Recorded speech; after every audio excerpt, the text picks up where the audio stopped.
It's so much better for her. You can split it into the juice. Okay?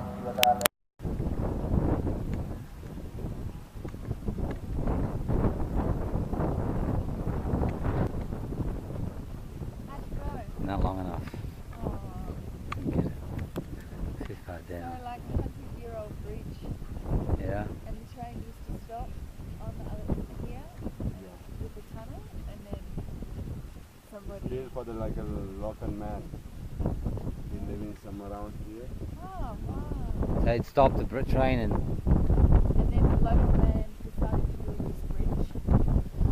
Really? Yeah.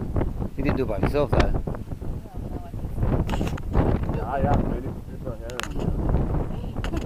Not so long.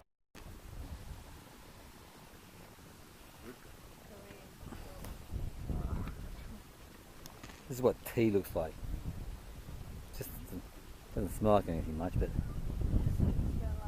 but yeah, just like a leaf. It's not like one of those garden plants you have to at the front yard, to tell you the truth.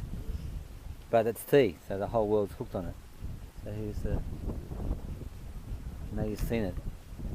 Sri Lankan tea leaves. Yeah, okay. Here you go.